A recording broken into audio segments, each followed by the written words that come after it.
Car स्वागत है आप सभी का एक बार फिर से आनंदीबाई हरसे सरस्वती बालिका विद्या मंदिर इंटर कॉलेज जालौन की ऑनलाइन स्टडी एजुकेशन में मैं धर्मेंद्र कुमार सिंह राजा सर आज यहाँ पर आपको जो लेक्चर है वो मेरा ये 20 लेक्चर यानी कि 20वां लेक्चर जो है वो मैं आपके सामने लेकर आया हूँ।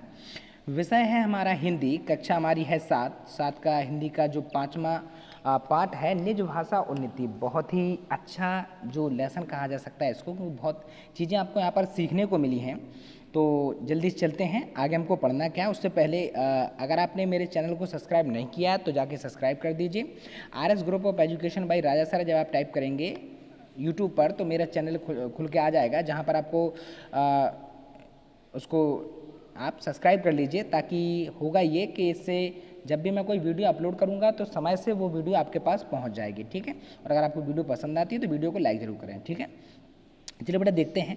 जैसे कि हमने आपको पहले बताया कि पाठ जो है वो हमारा 5वां है। पाठ का नाम है निज भाषा उन्नति, यानी कि अपनी भाषा की उन्नति करने से क्या क्या होगा, किस प्रकार से हमें उन्नति करनी चाहिए, इन सारे सवालों के जवाब मिले आपको इस पाठ में। ठीक है, अब यहाँ से कुछ प्रश्नोत्तर बनते हैं जो कि आपकी परीक्षा में पूछे जाते हैं। तो चलिए चलते हैं अपने पहले प्रश्न की ओर। प्रश्न पहला है कि मेरी भाषा यानी कि निज भाषा जो है ना, कि उन्नति से क्या क्या लाभ होंगे, यानी कि जो अपनी भाषा की उन्नति है उससे क्या क्या लाभ होंगे वो हमको बताना है। ठीक है, तो उत्तर क्या होगा, पाठ के अनुसार। किसके अनुसार? पाठ के अनुसार आपको यह बताया गया है कि आपकी सभी प्रकार की उन्नतियों का जो पहला मार्ग है वो है आपकी निज भाषा। निज भाषा का मतलब अपनी खुद की भाषा। मान लीजिए हिंदी है तो हिंदी हमारी क्या हुई, निज भाषा हुई है। ठीक है ना, तो निज भाषा की उन्नति से ही हमारी सभी प्रकार की उन्नति संभव हो सकती हैं, ये कहा है कवि ने। कवि कौन है इसके? भारतेंदु हरिश्चंद्र जी, जिनकी जीवनी मैंने आपको पहले बता चुकी है इससे पहले वाले चैप्टर में। अगर आपने वो नहीं देखी है तो जाके वो देख लीजिए। ठीक है ना, समझ में आ गया आपको?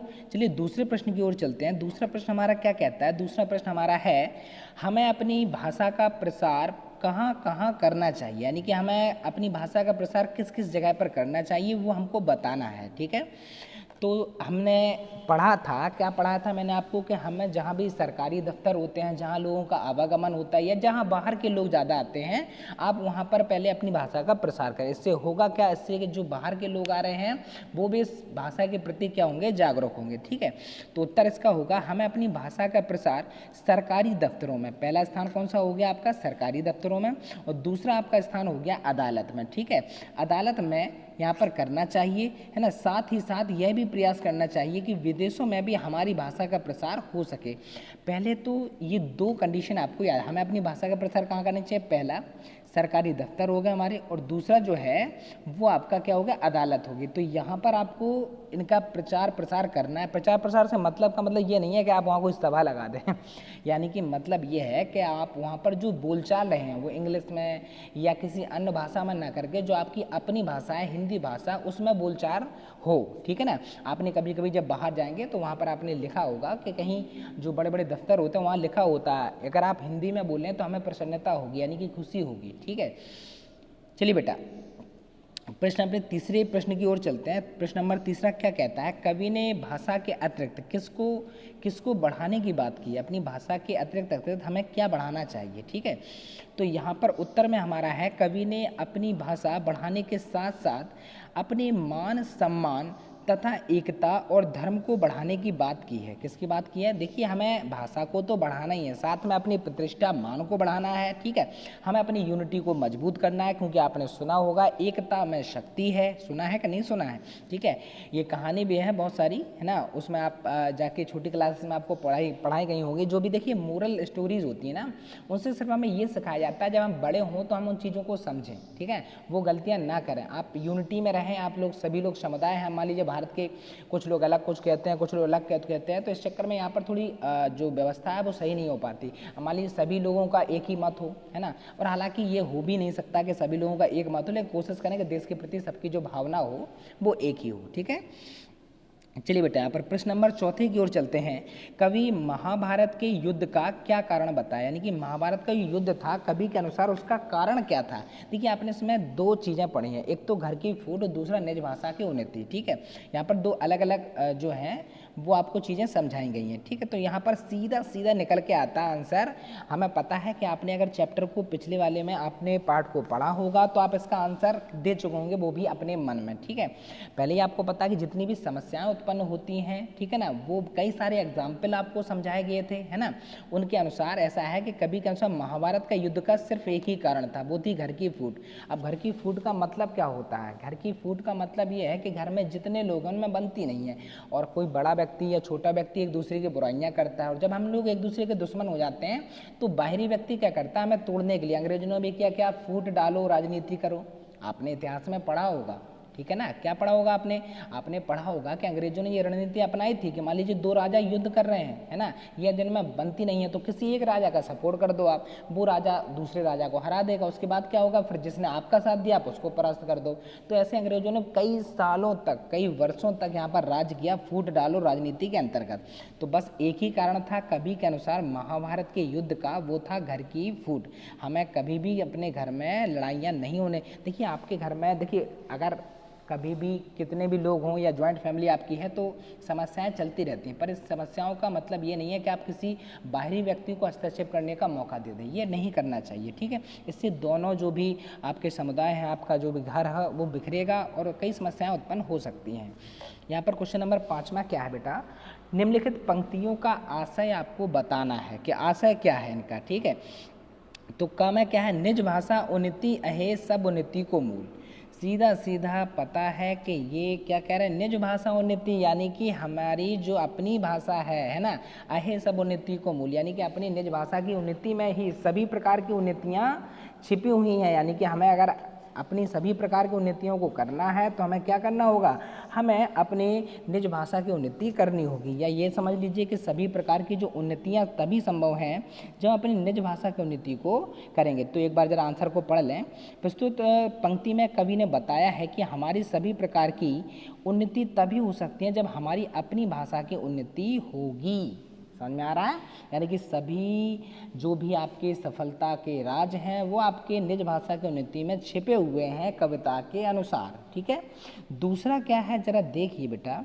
दूसरा है जो जग में धन मान और बल अपनू राखन होए, तो अपनू घर में भूले हूँ फूट करो ना जनी कोई। यानी कि क्या है अर्थ? आपको समझ में आ रहा होगा। क्या बताया? जो जग में धन मान, यानी कि जो जग का मतलब संसार में, धन का मतलब संपत्ति, है ना, मान प्रतिष्ठा, बल, है ना, अपनू राखन हो, यानी कि अगर ये तीनों चीज़ें किसी को रखना है अपने पास, कौन कौन सी? धन, मान, सम्मान, शक्ति, यानी कि बल को रखना है, तो अपने घर में भूले फूटना, यानी कि अपने घर में कभी भी भूल के कारण भी फूट नहीं होने देना चाहिए, है ना। तो यही उसका भाव लिखना था। प्रश्न में क्या पूछा क्या जाता था? इन पंक्तियों के भाव लिखने थे, अर्थ क्या निकालना है इनका। तो प्रस्तुत पंक्ति में कवि कहते हैं कि जो व्यक्ति अपने मान और बल की रक्षा करना चाहता है उसे कभी भी अपने घर में फूट नहीं होने देनी चाहिए। यानी कि अगर हम अपने घर में सुख संपदा और सभी प्रकार की उन्नतियां चाहते हैं तो हमें अपने घर में क्या फूट नहीं होने चाहिए, यानी कि दरार ना पड़े, ठीक है। अब यहाँ पर कुछ क्वेश्चन एक्स्ट्रा पूछे जाते हैं। क्या पूछे जाते हैं?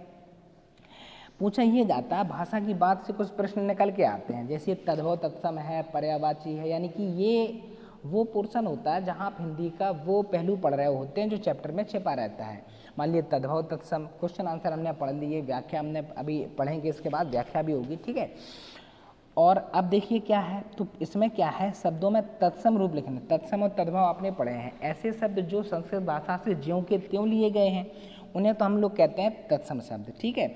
और तद्भव क्या होते हैं? तद्भव उन्हें कहते हैं जो संस्कृत भाषा लिए गए मैंने तोड़ मड़ोड़ के, यानी कि उन्हें अपनी अनुसार उन्हें बदल दिया गया फिर वो हिंदी में यूज हो रहे हैं, ठीक है। तो उनको हम लोग क्या कहते हैं? तद्भव शब्द। तो यहाँ पर हमें क्या लिखना है कि तत्सम रूप लिखना है। जैसे कर्म का तत्सम रूप क्या होता है? संस्कृत में उसको कर्म कहा जाता है, ठीक है। आर्य का मतलब होता है आर्य लोग। आर्य लोग के बारे में सुना है ना आपने, ठीक है, इतिहास में पढ़ा होगा। आर्य लोग जो थे, आर्य सभ्यता थी।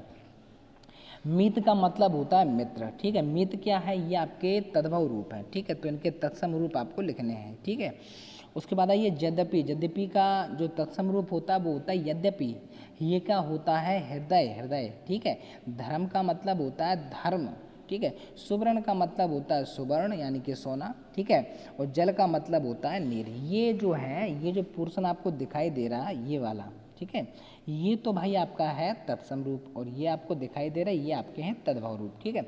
तो उन्होंने तत्सम रूप पूछे थे, ठीक है, तो हमने तत्सम रूप उसके बता दिए हैं, ठीक है बेटा।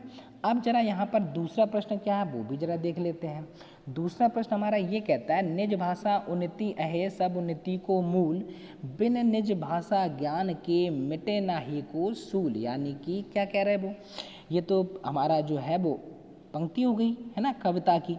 प्रस्तुत पंक्तियों में कवि आए हुए मूल और सूल कहाँ दिख रहा है, ये देखिए लास्ट में तुकांत शब्द मिलते हैं, आपको मिलते हैं ना। तुकांत क्या होता है, कविता तभी तो बनती है, ऐसा तो है नहीं कि आप कोई भी करके मतलब किसी भी प्रकार से आप कविता को पढ़ते हैं। कविता में एक रिदम होती है, एक लय होती है, एक ताल होती है, और लास्ट के जो शब्द होते हैं वो तुकांत होने चाहिए। कविता जैसे ये मूल का सूल हो गया, यानी कि उनमें लास्ट में तुक मिलनी चाहिए, ठीक है। तुकांत शब्द ये मिल रहे हैं कविता में, ऐसे ही तुकांत शब्द छांटकर अपने शब्दों के आधार पर कुछ पंक्तियाँ की रचना करें। कोई भी आपको पंक्ति, कोई भी जरूरी नहीं है कि ये जो मैंने लिखी है आप भी वही पंक्ति को लिखें, आप कोई भी लिख सकते हैं, पर उनका कोई अर्थ निकलना चाहिए, देखें। तो यहाँ पर मान लीजिए, यहाँ पर एक एग्जाम्पल हमने आपको बताया है, उदाहरण ये है, आ गए वे परदेश से अजब अनोखी बात, मेरे लिए तो आ गई आज दिवाली रात। तो यहाँ पर देखिए बात और रात दोनों तुकांत शब्दों का तुक मिल रहा है, जैसे कि यहाँ पर मूल और सूल का मिल रहा था, ठीक है। तो यहाँ पर कोई उदाहरण देना था जिसके द्वारा ये समझाया जा सके तुकांत शब्दों को, ठीक है। तो यहाँ पर अगर आप और भी करना चाहें तो और भी लिखें, पर गलत मत लिखना, ठीक है ना। अगर आपको चीज़ें नहीं आती हैं तो आप मुझसे पूछ सकते हैं, ठीक है।